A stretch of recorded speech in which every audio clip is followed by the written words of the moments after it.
Hello everyone, welcome to our channel.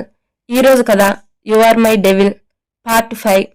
ఆద్య ఏడుస్తున్నా, ఎంత చెప్తున్నా విక్రమ్ కనీసం తన మాటలు కూడా పట్టించుకోకుండా కార్ దిగి ఆద్య వైపు వచ్చి విసురుగా కార్ డోర్ని తీసి ఆద్య చేయి పట్టుకుని బయటకు లాగాడు. బావా, ప్లీజ్ నన్ను నమ్ము, నిజంగా నేను ఏ తప్పు చేయలేదు, ఎందుకు నన్ను నమ్మట్లేదు నువ్వు అని ఆద్య ఏడుస్తున్నా విక్రమ్ ఆద్య వైపు కోపంగా చూస్తూ తనని విసురుగా ఇంట్లోకి లాక్కొని వచ్చి హాల్లోకి విసురుగా నెడతాడు. కింద పడిపోయి భయంగా చుట్టూ చూస్తుంది.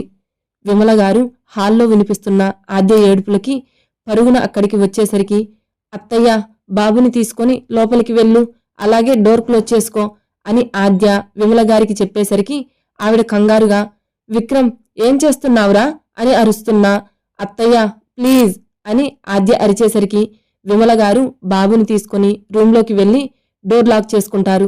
దేవ్ భయంగా, నాని ఏమైంది, అమ్మని డాడీ ఎందుకు అలా పడేశాడు, డాడీ మమ్మీని ఏమైనా చేస్తారేమో అని దేవ్ డోర్ దగ్గరికి పరుగులు తీసి డోర్ తీయబోతుంటే విమల గారు దేవ్ చేయి పట్టుకొని బెడ్ మీదకి తీసుకుని వచ్చి, నువ్వు బజ్జో, అమ్మకేమీ కాదు, నేనున్నాను కదా, నేను చూసుకుంటాను అని విమల గారు చెప్పేసరికి దేవ్ భయంగా ఆద్య గురించి అలాగే ఆలోచిస్తూ ఉండిపోతాడు.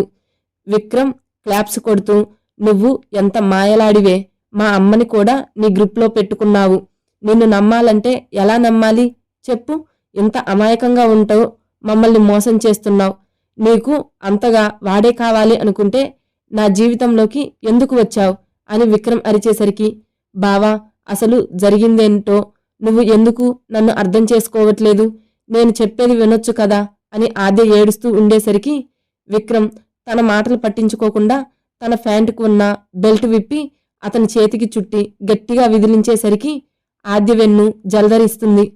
ఆద్య ఇంకా ఈ రోజుతో తన పని అయిపోయింది అని మనసులో బలంగా నిర్ణయించుకొని అక్కడి నుండి కదలకుండా అలానే కూర్చుని ఉండేసరికి విక్రమ్ కోపంగా తన దగ్గరికి అడుగులు వేసేంతలో హ్యాండ్ బ్యాగ్లో ఉన్న ఆద్య ఫోన్ రింగ్ అవుతుంది.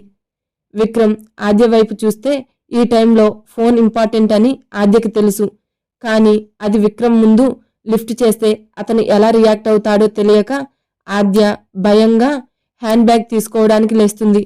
విక్రమ్ ఆద్య కంటే ముందే తన బ్యాగ్ తీసుకొని ఆ బ్యాగ్లో ఆగకుండా రింగ్ అవుతున్న ఫోన్లు లిఫ్ట్ చేసి అతను హలో అనకముందే అవతల వైపు చెప్పింది విని అలాగే ఉండిపోతాడు. ఆద్య కంగారుగా విక్రమ్ ఎదురుగా నిలబడి, బావా ఏమైంది అని భయంగా తడబడుతున్న గొంతుతో అడుగుతున్న విక్రమ్ తనకి ఎటువంటి సమాధానం చెప్పకుండా ఆద్య వైపు సూటిగా చూస్తాడు. ఆద్య కొంచెం ధైర్యం చేసి విక్రమ్ చేతిలో ఉన్న ఫోన్ని లాక్కుని హలో అని అనేసరికి, హలో మేడం, మీరు ఎక్కడున్నారు, మీ పేషెంట్ కోమాలో నుంచి బయటికి వచ్చారు, మీరు తొందరగా రండి, డాక్టర్ మిమ్మల్ని పిలవమని చెప్పారు అని నర్స్ చెప్పింది విని ఆద్య ఇప్పుడే వస్తున్నా అని ఫోన్ కట్ చేసి విక్రమ్ వైపు భయంగా చూస్తుంది. విక్రమ్ తన వైపు ప్రశ్నార్థకంగా చూస్తే, నాతో వస్తావా బావా హాస్పిటల్కి అని ఆద్య తడబడుతున్న గొంతుతో అడిగితే విక్రమ్ ఏం మాట్లాడకుండా బయటికి అడుగులు వేసి కార్ స్టార్ట్ చేస్తాడు. అసలు ఎవరు హాస్పిటల్లో ఉంది, ఆద్య ఎందుకు ఇంత కంగారు పడుతుంది అని విక్రమ్ ఆలోచనలు ఎంతకీ వదలకపోవడంతో హాఫ్ అన్ అవర్కి హాస్పిటల్ ముందు ఆగేసరికి ఆద్య ఫాస్ట్గా కార్ డోర్ ఓపెన్ చేసి దిగి పరుగులు తీస్తుంది. విక్రమ్ తన వైపు చూస్తూ, అసలు ఎవరి గురించి ఇది ఇంతలా టెన్షన్ పడుతుంది అని అనుకుంటూ ఆద్య వెనకే అడుగులు వేస్తూ వెళ్ళి ఆద్య ఒక రూంలోకి వెళ్తుంటే విక్రమ్కి ఏమీ అర్థం కాక అతను కూడా ఆద్య వెనకే రూంలోకి వెళ్ళి అక్కడ ఉన్న వ్యక్తిని చూసి అలాగే ఉండిపోతాడు.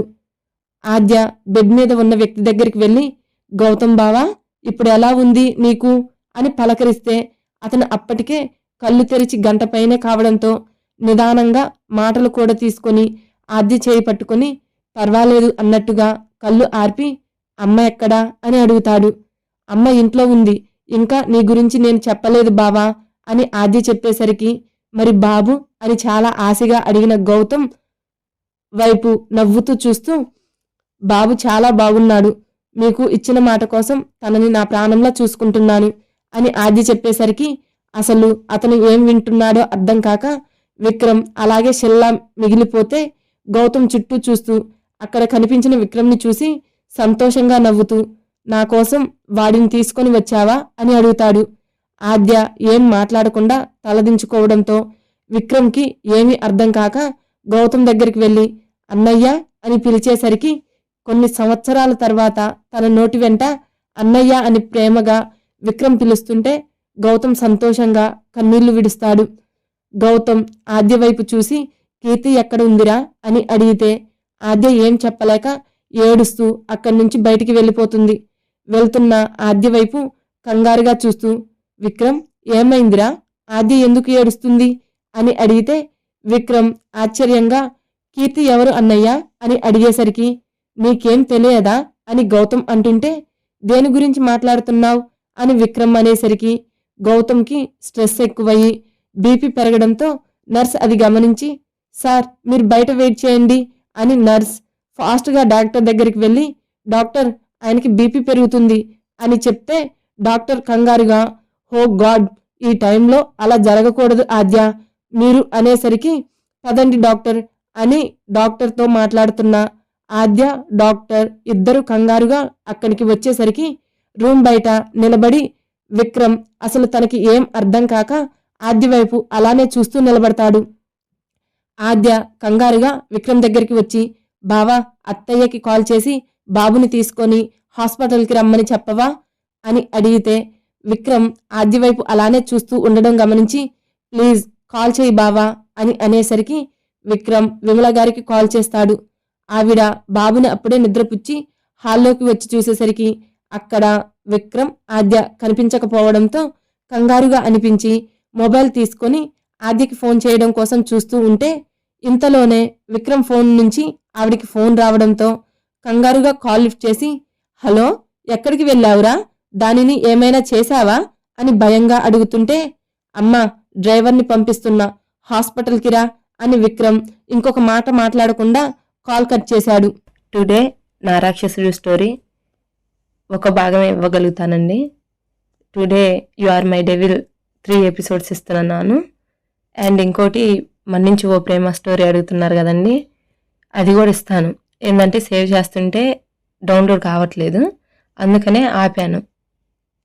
బట్ చిన్న చిన్న ఎపిసోడ్ లాగా అయినా సరే డెఫినెట్గా పూర్తి స్టోరీ ఇవ్వగలుగుతాను.